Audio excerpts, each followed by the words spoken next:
கர்த்தருடைய பரிசுத்த நாமம் மகிமைப்படுவதாக. இந்த நாளிலும் கர்த்தர் நம்மோடு பேசுகிற வார்த்தை யோவான் எழுதின சுவிசேஷம் 4வது அதிகாரம் 24வது வசனம்.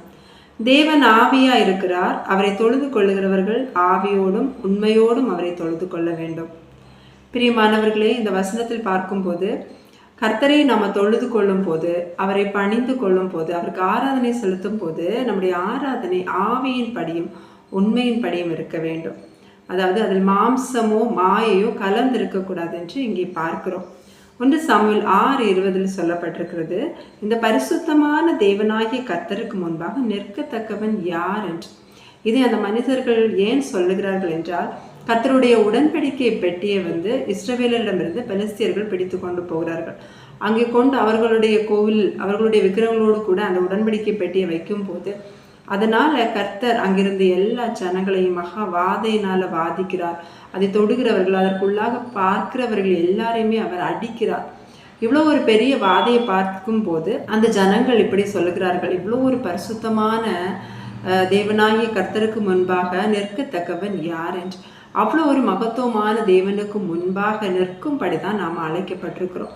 எப்படி என்றால், எதன் அடிப்படையில் நாம் அழைக்கப்பட்டிருக்கோம்னா, நம்முடைய கிரியின் அடிப்படையில் அல்ல, கர்த்தருடைய கிருபையினால அவருக்கு முன்பாக நிற்கும்படியும் அவரை ஆராதிக்கும்படியும் நாம் அழைக்கப்பட்டிருக்கிறோம். நாம் கர்த்தரிடத்துல வைராக்கியமாக இருக்கிறோம். கர்த்தருக்காக ஆராதனை செய்வதிலும் சரி, பல காரியங்கள் அவர் மேலே நாம் இருக்கிற வைராக்கியத்தினால அநேக கிரியைகளை செய்கிறோம், அநேக தியாகங்களை செய்கிறோம் இல்லையா. இங்கே பாருங்க, ரோமர் 10வது அதிகாரத்தில் 2வது வசனத்துல நம்ம வாசிக்கும் போது இஸ்ரவேலர்களை குறித்து அப்படித்தான் சொல்லப்பட்டிருக்கிறது. இஸ்ரவேலர் தேவனுக்காக வைராக்கியம் கொண்டிருந்தார்களாம். ஆனால் அது எப்படிப்பட்ட வைராக்கியம் என்றால், அது அறிவுக்கேற்ற வைராக்கியம் அல்ல என்று சொல்லப்பட்டிருக்கிறது. அவர்கள் கொண்டிருந்த வைராக்கியம் அறிவுக்கேற்ற வைராக்கியம் அல்ல. எந்த அறிவு என்று நம்ம பார்க்கும்போது, அவர்கள் அந்த தேவ நீதியை அறியவில்லை. தேவ நீதியை அறியாமல் அவர்களுக்குள்ளால இருந்த அந்த வைராக்கியம் என்பது அவங்களுடைய சுய நீதியை நிலைநிறுத்துகிறதாக காணப்பட்டது.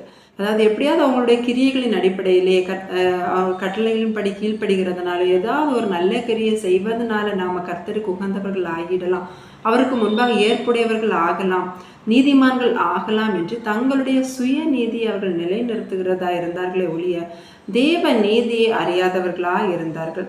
அவர்களும் கர்த்தருக்காக வைராக்கியமாக பல கிரியைகளை தான் செய்தார்கள். ஆனால் அது கிருபையின் அடிப்படையில் அல்ல, அவர்களுடைய கிரியின் அடிப்படையிலே இருந்ததாக சொல்லப்பட்டிருக்கிறது.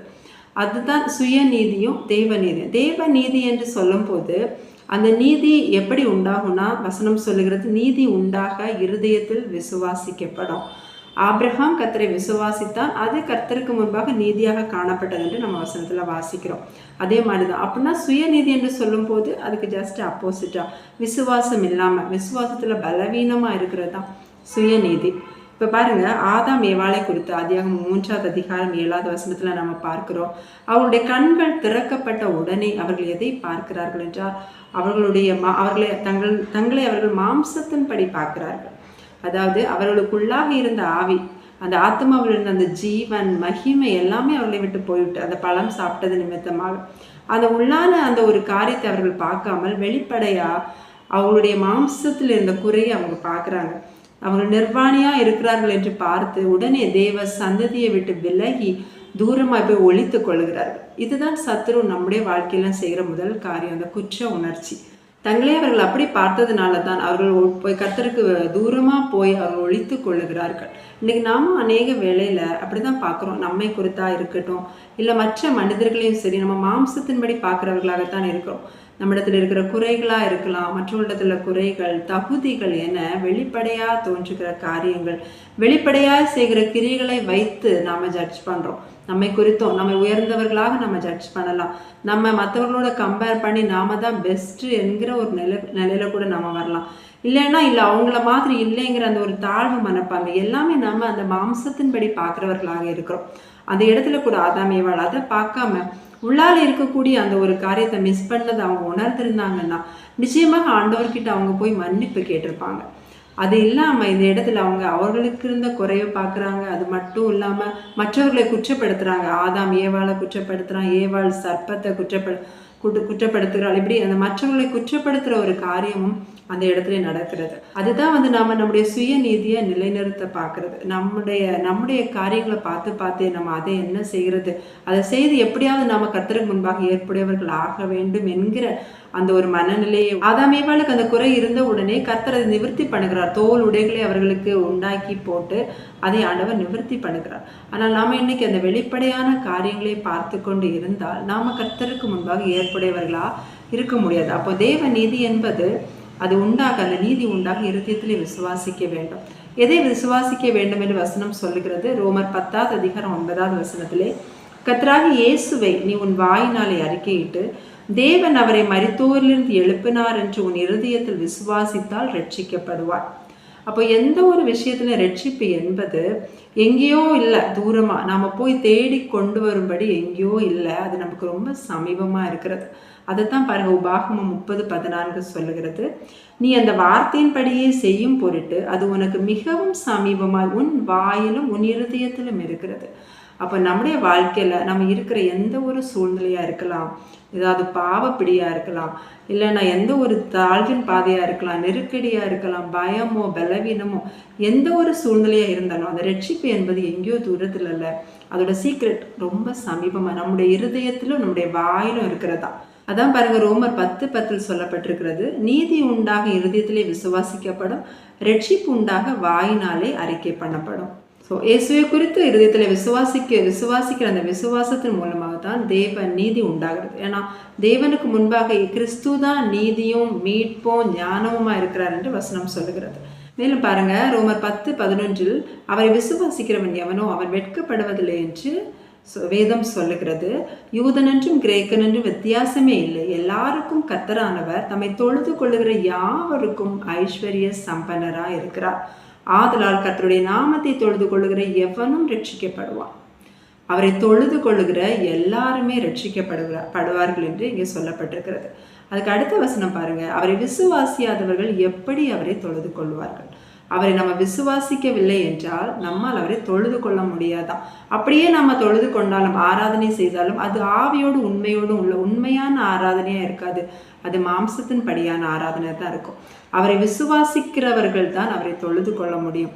அடுத்து சொல்லப்பட்டிருக்கிறது, அவரை குறித்து கேள்விப்படாதவர்கள் எப்படி விசுவாசிப்பார்கள்? ஏன் நமக்குள்ள அந்த விசுவாசம் வரவில்லை என்றால் அவரை குறித்து கேள்விப்படாததுனால தான். அப்போ அவரை பற்றி கேள்விப்படாதவர்கள் எப்படி விசுவாசிக்க முடியும்? இதுதான் இங்கே அறிவுக்கேற்ற வைராக்கியம் என்று சொல்லப்பட்டிருக்கிறது. அவரை குறித்த அந்த அறிவு, அந்த தேவ நீதியை குறித்த அறிவு இல்லாம நம்மளால விசுவாசிக்க முடியாது. அப்படி விசுவாசிக்க முடியாத பட்சத்தில் நம்முடைய ஆராதனை ஆவியின்படி உண்மையின்படி இருக்காது, அது மாம்சத்தின்படி இருக்கும் என்று இங்கே பார்க்கிறோம். அப்போ நம்முடைய தேவ நீதி, நம்முடைய நீதி அல்லது தேவ நீதி என்பது நம்முடைய கிறிஸ்து தான். யோபு 34வது அதிகாரத்தில் ஒரு வசனம் சொல்லப்பட்டிருக்கிறது பாருங்க, 30வது வசனத்திலே, அவர் தமது முகத்தை மறைத்தால் அவரை காண்கிறவன் யார்? அவர் தம்முடைய முகத்தை நமக்கு காண்பிக்காமல் மறைத்தால் நம்மால் போய் அவரை தேடி கண்டுபிடிக்க முடியாது. நாம் ரட்சிக்கப்படுவதற்கு முன்பாக அப்படித்தான் இருந்தோம். கர்த்தரே வந்தார் இந்த உலகத்தில் நமக்காக, அவரை பாடுபட்டார், மரித்தார், அவரை தேவனால உயிரோடு எழுப்பப்பட்டார். அவரை வானத்திலிருந்து இறங்கி வர பண்ணபடி எந்த மனுஷனும் வானத்திற்கு ஏறி போகவும் இல்லை, பாதாளத்திலிருந்து அவரை உயிரோடு எழுப்பும்படி எந்த மனுஷனும் பாதாளத்துல இறங்கி போகவும் இல்லை.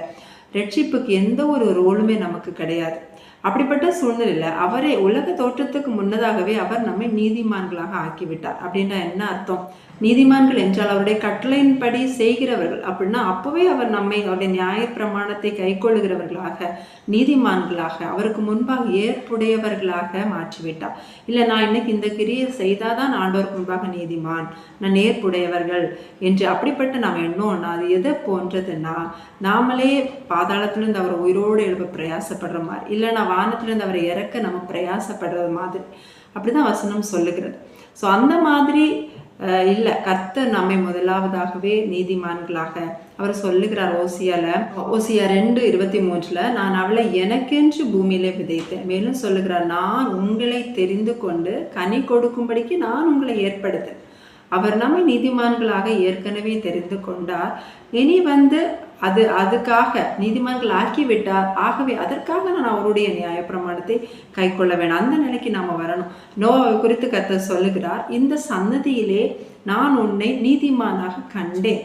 அவர் பார்த்தார். ஏன்னா அவருடைய கண்கள்ல கிருபை இருந்ததுனால நோவாவை நீதிமானாக பார்க்கிறார். அதை நோவா விசுவாசித்ததுனாலதான் நோவா நீதிமான், விசுவாசித்து ஆண்டவரோடு சஞ்சரிக்கிறான், முடிவு பரியந்தம் அவரோடு நிலைத்திருக்க. இப்படித்தான் நாமும் எந்த ஒரு உணர்வுள்ளவர்களாகத்தான் இருக்க வேண்டும். அவர் நம்மை நீதிமான்களாக்கி விட்டார். ஆகவே நான் அவருடைய நியாயப்பிரமாணத்தை கை கொள்ளுகிறவர்களாக மாற பிரயாசப்படணும், அவரோடு சஞ்சரிக்கிறவர்களாக மாற பிரயாசப்படணும். அதுதான் உண்மையிலேயே நமக்கு நீதி. அதை நம்ம விசுவாசித்தோம்னா நிச்சயமா நம்முடைய வாயும் அதை அறிக்கை பண்ணும். எல்லா சூழ்நிலையில் இருந்தும் நமக்கு ஜெயம் கிடைக்கும். நம்ம அவருடைய கிருபையை சார்ந்து கொள்ளுகிறவர்களாக இருப்போம். ரோமர் 8:7 சொல்லுகிறது, மாம்ச சிந்தை தேவனுக்கு விரோதமான பகை, அது தேவனுடைய நியாயப்பிரமாணத்துக்கு கீழ்ப்படியாமலும் கீழ்ப்படிய கூடாமலும் இருக்கிறது. நம்முடைய கிரியையினால அவருக்கு உகந்தவர்கள் ஆகிறோம் அப்படிங்கிற சிந்தை தான் நமக்கு மாம்ச சிந்தையாக இருக்குது. அப்படி இருந்தால் அது நம்ம அந்த நியாயப்பிரமாணத்துக்கு கீழ்ப்படுகிறவர்களாக, அதற்கு உகந்தவர்களாக என்னைக்குமே நம்ம மாற்றாது. வேணும் ரோமர் 5:20 ஒரு வசனம் சொல்லப்பட்டிருக்கிறது, பாவம் பெருகின இடத்தில் கிருபை அதிகமாய் பெருகிற்று. பாவம் பெருகின இடத்தில் கிருபை பெருகிட்டு இங்கே சொல்லப்பட்டிருக்கிறது. அப்போ யாருக்கு கிருபை பெருகும்னா, மாம்ச சிந்தைக்கு இடம் கொடாமல் கிருபையை சார்ந்து கொள்கிறவர்களுக்கு கிருபை பெருகுகிறது. நான் பாவிதான் என்கிற உணர்வு நமக்கு முதலாவது வேணும். ரெண்டாவது, கிருபையை சார்ந்து கொள்ள வேண்டும் என்கிற உணர்வு. அப்படிப்பட்டவருடைய வாழ்க்கையில கிருபை அதிகமாக பெருகும். எல்லா சூழ்நிலையும் நம்மால மேற்கொள்ள முடியும். அப்ப நம்மை ஆண்டவர் நீதிமான்களாகவே அழைத்திருக்கிறார். அப்ப அந்த அழைப்புக்கு நம்ம பாத்திரவான்களாக மாற நம்முடைய இருதயத்திலும் நம்முடைய வாயிலும் அவருடைய வார்த்தை இருக்க வேண்டும். அதுதான் ஆவியாயும் ஜீவனாயும் இருக்கிற கர்த்தருடைய வசனம். ஆவியாயும் ஜீவனாய் இருக்கிறது. அப்பதான் நம்மளை ஆவியின் சிந்தை உடையவர்களாக மாற்றும். ஆவியின் சிந்தை ஜீவனும் சமாதானம் என்று வசனம் சொல்லப்பட்டிருக்கிறது. அப்படி நாம் ஆராதிக்கிறவர்களாக, அப்படி நம்ம கர்த்தருக்கு முன்பாக பணிந்து கொள்ளுகிறவர்களாக இருக்கும்போது அந்த ஆராதனை ஆண்டவருக்கு பிரியமானதாக உகந்ததாக இருக்கிறது. அப்ப எந்த ஒரு சூழ்நிலையில் நம்ம வெட்கப்பட்டு போகாமல் நிச்சயமாக ரட்சிப்படைகிறவர்களாக அந்த சூழ்நிலையிலிருந்து எழும்புகிறவர்களாக காணப்படும். வசனம் சொல்லுகிற மாதிரி அவரை விசுவாசிக்கிறவன் எந்த சூழ்நிலையிலும் வெட்கப்படுவதில்லை. ஆகவே பிரியமானவர்களே, இந்த நாளிலும் கர்த்தர் விரும்புகிறபடி நம்முடைய ஆராதனை ஆவியின் படியும் உண்மையின் படியும், அதாவது அவருடைய வசனத்தின்படி, அவருடைய வசனத்தை விசுவாசித்து அதை அறிக்கை பண்ணவர்களாக இருக்கும்போது நிச்சயமாக அந்த ஆராதனை கர்த்தருக்கு முன்பாக பிரியமானதாக காணப்படும்.